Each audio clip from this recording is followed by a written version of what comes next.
Alrighty guys, so I'm done with that test ride, and yeah, you know, I'm a little disappointed. Not because, again, as I said, that's not because it's not a good bike. It's a great bike. I just, you know, I guess really I'm just, in the end, I think I just want more power. That's really what it comes down to. The handling is great, but I didn't get that like raw sensation of like, yeah, this is it, you know. You know what's crazy? Getting back on this bike, dare I say, the Triumph is actually smoother. Holy crap. Wow. I didn't think that was possible, but the Triumph is actually smoother than this thing. Like I said before, when I got off the Ducati and back onto this, it was like, hello. When I got off the Ducati and came back onto this bike, it was night and day. Like, the differences were just, they're so apparent. I mean, how smooth this motor was compared to that. But geez, I didn't realize that triple was such a freaking gem of an engine. I mean, I knew it was a gem riding it, but I mean, just getting back onto this bike, which is why I'm recording right now, because I kind of wanted to provide that back-to-back comparison of the two. Wow, yeah, that's impressive. I didn't think you could get smoother than this bike, and I was clearly wrong.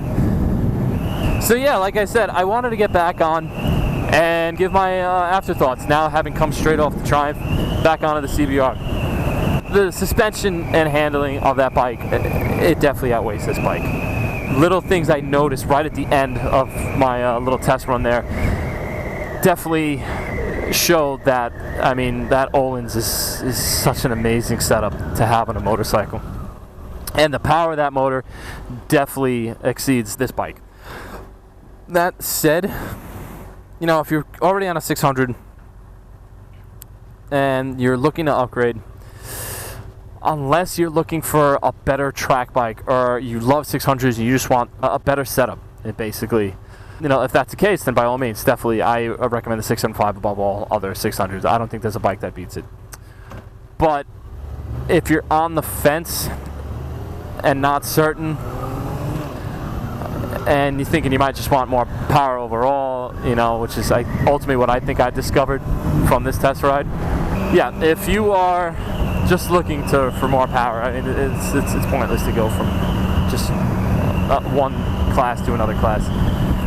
But the suspension benefits are great, but it doesn't justify the cost unless you somehow manage to get an even trade on it. I'm going over. That said, you know, doing that right there, it's not that different. I mean, you know, it's only, you know, in the end, if you're on the track, that's where you're going to notice it, because I'm sure that suspension is definitely going to help translate into better track lap times.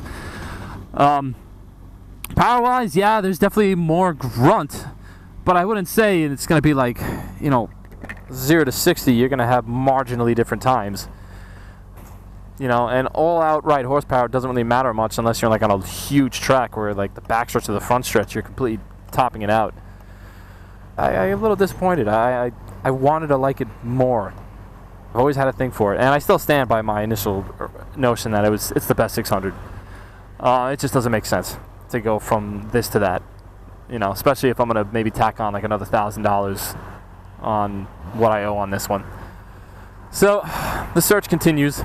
I definitely realize that what I'm looking for is more horsepower, and that sucks because I'm the guy that likes to ride with full coverage insurance, and full coverage on a leader bike is just so stupid expensive.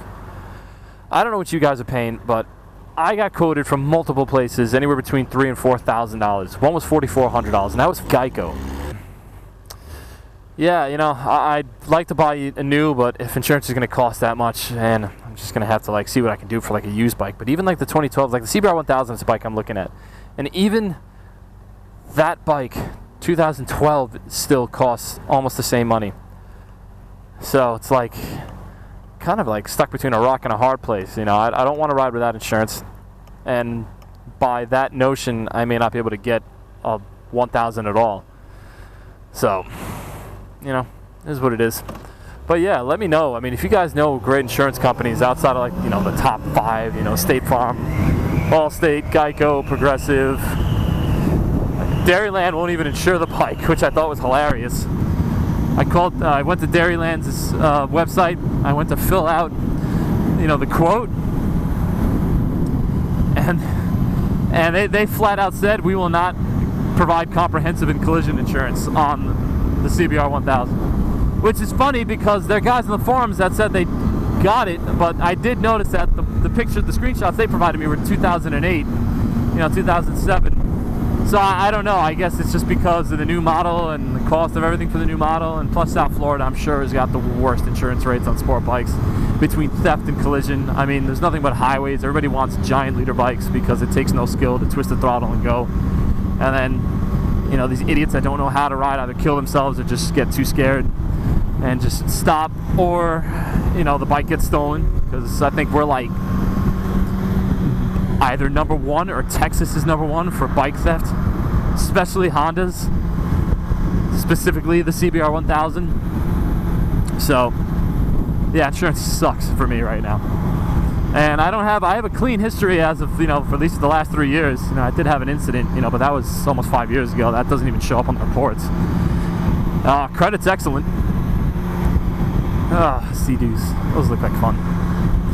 So in my closing thoughts anyway, if you've been on a 600 for a while, unless you're a track junkie or you really love the 600s and are looking for that just little extra bit of character out of an engine, I just stick with what you got. You know, unless it's like a much older bike, you just want something much newer, then yeah, that's great. Otherwise, you know, I'd hold out, maybe just get some more power. Well, that's it for me, guys. I'm off. Have a good one, and I'll talk to you later.